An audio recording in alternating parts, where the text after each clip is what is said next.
विश्वास है आप वो जिम्मेवारी निभा बिल्कुल कर।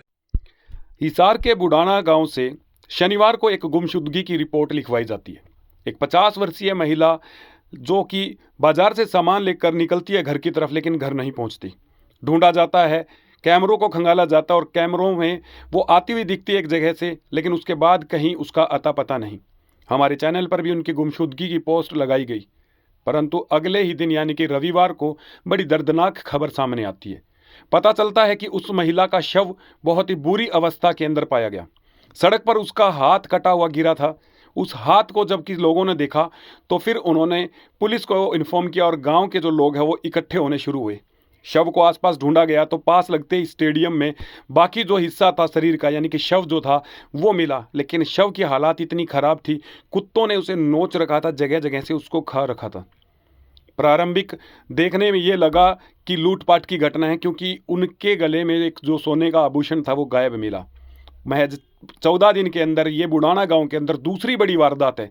इससे पहले भी बहुत ही दर्दनाक तरीके से एक व्यक्ति की हत्या कर पास लगे एक कुएं के अंदर शव को डाल दिया गया था। अब सामने देख रही तस्वीरों में आप समझ जाएंगे, ये लोग पोस्टमार्टम होने के बाद में शव को लेने से मना कर देते हैं और सीधी सीधी इनकी एक ही मांग है कि जो भी इस वारदात में शामिल लोग हैं उनके खिलाफ कड़ी से कड़ी कार्रवाई की जाए और उनको गिरफ्तार किया जाए। ये तस्वीरें बुढ़ाना गांव की है।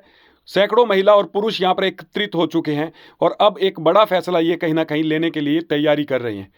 बार बार एक ही बात कही जा रही है कि जब तक अपराधियों को गिरफ्तार नहीं किया जाएगा तब तक वो अंतिम संस्कार यानी कि दाह संस्कार है वो नहीं करेगा।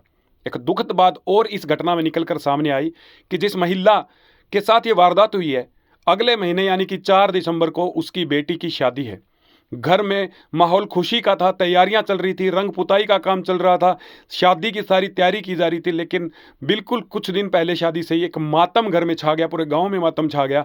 हत्या उस माता की कर दी जाती है। क्या बीत रहा होगा अब उस बेटी के ऊपर, और अब क्या इन हालातों में शादी कैसे होगी। लेकिन सबसे बड़ी बात है, आप तस्वीरों में देख रहे हैं ये लोग इकट्ठे होते और अब पहुंच चुके हैं नारनौंद के थाना में। ये लोग 30 से 40 ट्रैक्टर और गाड़ियां लेकर पहुंचे और पूरा रोड इन्होंने जाम कर दिया है।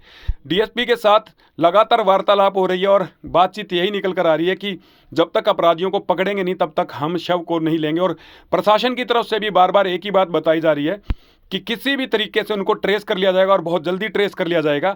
आप लोग एक बार जाम को खोल दीजिए, क्योंकि सर्दी है और लोग बीमार भी हो सकते हैं और बाकी लोगों को परेशानी ना हो। लेकिन आश्वासन पूरा इस वक्त प्रशासन की तरफ से दिया गया है कि बहुत जल्दी इन लोगों को गिरफ्तार कर लिया जाएगा। परंतु सामने भीड़ आप देख सकते हैं, बीच सड़क पर ट्रैक्टर लगा दिए हैं, लोगों ने जाम कर दिया है नारनौंद शहर को, बिल्कुल थाना के सामने की ये तस्वीरें आप देख सकते हैं। और दूसरी तस्वीर आप देखिए, इस तरफ जैसे ये कैमरा घूमता आप देखिए, दरी है बीच में ही रोड पर इन्होंने बिछा दी है और इतनी सर्दी के अंदर इस वक्त ये लोग डटे हुए हैं नारनौंद थाना के बिल्कुल सामने। फिर किसी लेटेस्ट अपडेट के साथ आपको मिलता हूं, लेकिन सीधी तस्वीरें आपको दिखा देता हूं। ये नारनौंद की तस्वीरें और इस वक्त नारनौंद यानी कि जो हांसी जींद रोड है वो पूरी तरीके से जाम है। वहां पर इन ग्रामीणों ने रोषपूर्वक पूरा जो रोड है वो जाम कर दिया है। थाने के अंदर भी सैकड़ों लोग मौजूद है। मांग सीधी सीधी उनकी एक है कि अपराधी जो भी है उनको सलाखों के पीछे भेजा जाए, तभी वो जाम खोले।